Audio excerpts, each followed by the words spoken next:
कम उम्र में ही उसके पिताजी का देहांत हो गया। घर की सारी जिम्मेदारी उसके कंधों पर थी। जैसे तैसे करके उसने लॉ की डिग्री प्राप्त की, लेकिन ट्रेडिशनल जॉब करने की बजाय उसने अपने पैशन को फॉलो करने की सोची। उसका पैशन था फनी वीडियोस बना के लोगों के चेहरे पे मुस्कुराहट लेके आना।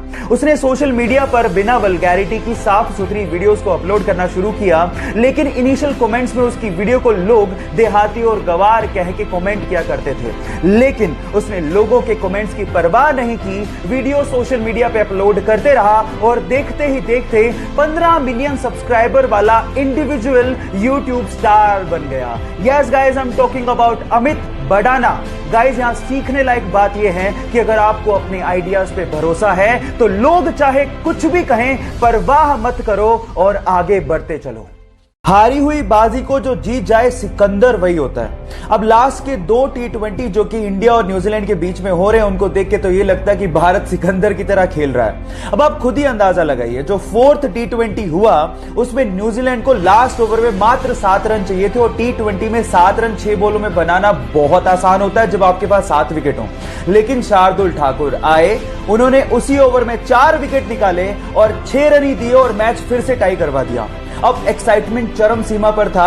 सुपर ओवर में न्यूजीलैंड ने पहले खेलते हुए 12 रन बनाए और इंडिया के केएल राहुल ने पहली बॉल पे छक्का और दूसरी बॉल पे चौका मार के यह साबित कर दिया कि इंडिया ही सिकंदर है।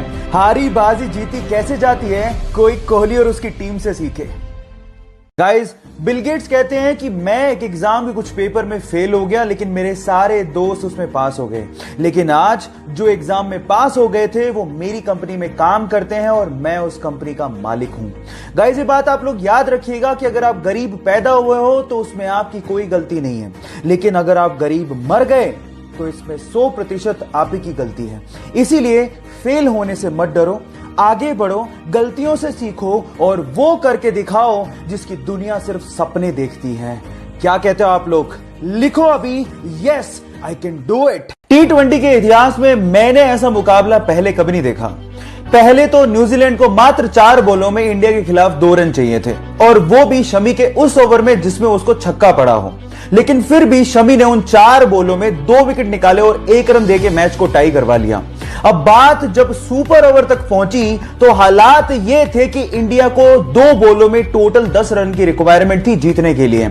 सबको लगा मैच हाथ से निकल गया, लेकिन स्ट्राइक पर थे रोहित शर्मा और लास्ट के 2 बॉलों पर 2 छक्के जड़ के जबड़े से जीत को निकाल के लेके आ गया।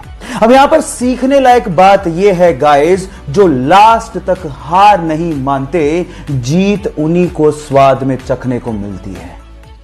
2017 के वर्ल्ड बैडमिंटन चैंपियनशिप फाइनल में जापान और भारत की महिला खिलाड़ी आमने सामने थी, जहां पर भारत की ओर से फाइनल खेल रही उस लड़की का सपना था कि देश को चैंपियनशिप जितवाए, लेकिन जापान की ओकुहारा ने उसे 3 सेटों में हराकर उसके सपने को चूर-चूर कर दिया।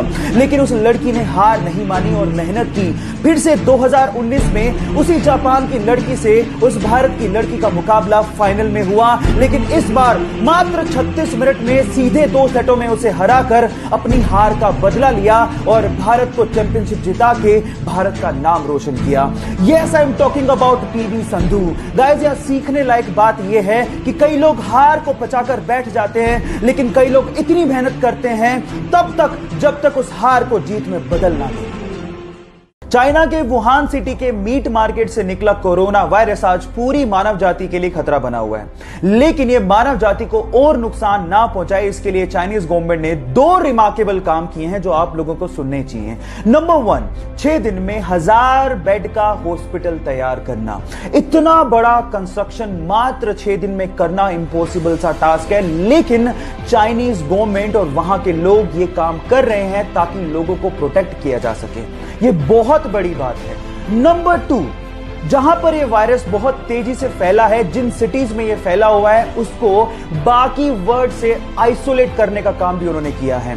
कम से कम 7 करोड़ लोगों को उन्होंने हाउस अरेस्ट कर दिया है ताकि बाकी लोगों को इससे बचाया जा सके।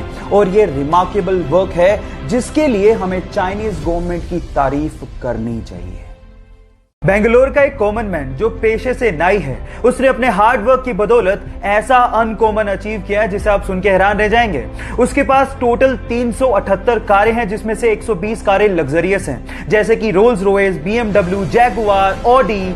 ये उसकी कारों के जखीरे में शामिल हैं। अब आप लोग सोच रहे होंगे कि ये सब उसे विरासत में मिला होगा। नहीं, 14 साल की उम्र में वो अखबार और दूध बेचने में मजबूर था।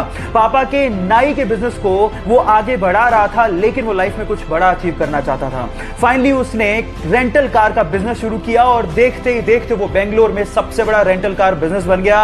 Yes guys, I am talking about Ramesh Babu. यहां सीखने लायक बात यह है कि अगर आप हार्ड वर्क और अपने आप पे बिलीव रखते हो तो लाइफ में कुछ भी अचीव कर सकते हो।